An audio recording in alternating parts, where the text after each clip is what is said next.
اس شورش کو دبانے کے لیے امام نے مدینہ چھوڑا، بیت امام کی مدینے ہی میں ان کی کوفے میں رہائش کیا تھی، اور اس کے فوراً بعد جگہ جمل ہوئی تھی، کیونکہ اس کی تعلیم ہے بچوں کو پڑھنا چاہیے، سننا چاہیے۔ امام کوفے میں ہیں، امام کے بیٹے کوفے میں، امام کی بیٹیاں کوفے میں، امام کے داماد کوفے میں، اور امام کا طریقہ یہ ہے کہ امام کیونکہ امام عادل ہے، ایک بیٹے کے گھر میں روزہ افطار کرتے ہیں، ایک بیٹے کے ایک بیٹی کے ایک بیٹی۔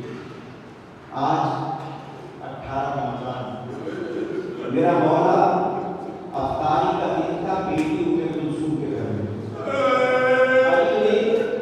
نماز مغرب ہے، مسجد کوفہ میں پڑھی، مسجد کوفہ کے قریب ہی مولا کا گھر ہے، آپ نے دیکھا ہوگا، انشاءاللہ زیارت کریں گے۔ امام مسجد کوفہ سے نکلے، بیٹی کے گھر میں گئے، بیٹی نے دسترخوان سجایا، ہمارے دسترخوان میں انواع و اقسام کی چیزیں ہوئی، لیکن وہ جو کائنات کے لیے نمونہ ہے، بیٹی نے تھوڑا سا پسا ہوا نمک رکھا، ایک پیالہ دودھ رکھا اور 2 روٹیاں امام کے سامنے رکھی۔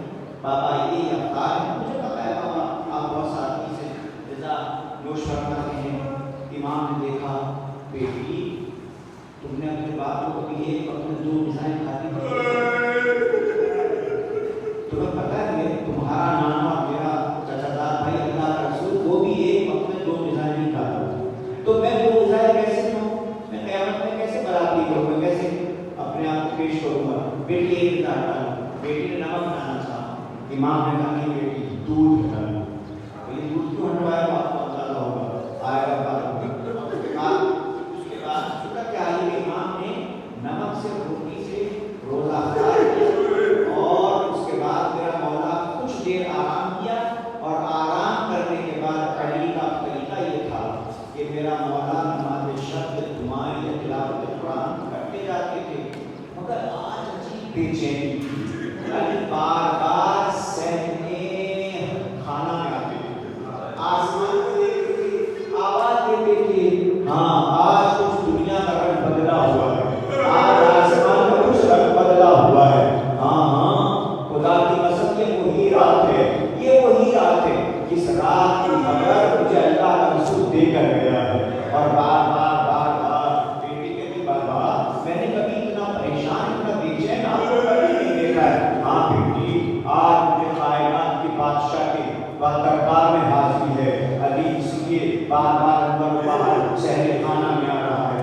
کچھ دیر آرام کیا، رات کا حصہ گزرا، اور میرا مولا گھر سے فجر کے وقت گھر سے نکلنا چاہتا ہے، گھر سے نکلنا چاہتا ہے، وصیت کرتی ہے شہزادوں کو، بیٹا حسن حسین تم آج مسجد میں مت آنا، بیٹا آج تم یہیں پہ رہنا، یہیں پہ رہنا۔ علی جب اس طرح کیفیت تھی تو بیٹی نے کہا بابا آپ ایسا کریں کسی اپنی جگہ پر بھائی حسن کو بھیج دیں، بھائی حسین کو بھیج دیں، کسی اور کو معین کر دیں، وہ نماز ایک سے ایک بنا صاحب میں سے صحابی موجود ہیں ان سے کہہ دیں وہ نماز پڑھا دیں گے، مگر میرے مولا نے کہا نہیں بیٹی قضا و قدر الہی کے آگے کسی کا بس نہیں چلتا ہے، آج جو تاریخ طے ہو گئی ہے، آج جو وقت طے ہو گیا ہے وہ ٹلنے والا نہیں ہے۔ اور اس کے بعد میرا مولا ایک مرتبہ نکلا ہے صحن خانہ سے تو بربادیاں ہو رہا آرام سے بیٹھی ہوتی تھی، علی کا تو معمول یہی تھا، مگر آج بربادیاں چیخنے لگی ہیں، چلانے لگی تھی، پھلوں کو پھڑپڑانے لگی تھی، اس لیے کہ علی شہادت کا ماتم کر رہی تھی۔ میرے مولا نے ان کے سر پہ ہاتھ پھیرا، ان کو دلاسا دیا صبر کرو صبر کرو، اور اس کے بعد میں کہوں گا مولا یہ کوفہ ہے 40 ہجری ہے، آپ پرندوں کے بارے میں بھی اتنی شفقت و محبت ہے، اور اس کے بعد بیٹا حسن مصطفیٰ سے مخاطب ہے، بیٹا یہ مرغابیاں تمہیں تحفے میں ملی ہیں، دیکھو اگر ان کے کھانے پینے کا انتظام کر سکو تو اپنے پاس رکھنا، اور اگر ایسا نہ کر سکو ان کو دریا سمندر ڈال کے جنگل میں ان کو آزاد کر دینا، کہیں یہ بے زبان کے بھوکے نہ رہ جائیں، کہیں یہ پیاسے نہ رہ جائیں۔ اے مولا یہ 40 ہجری کا کوفہ ہے، آپ کو پرندوں کا اتنا خیال ہے، مگر نبی سے بھی ہوگا یہی کوفہ ہوگا، آپ کی بیٹیاں آپ کی بوٹیاں سکینہ زینب و کلثوم ہاتھ اندر کے پیچھے پڑے ہوئے 3 دن کی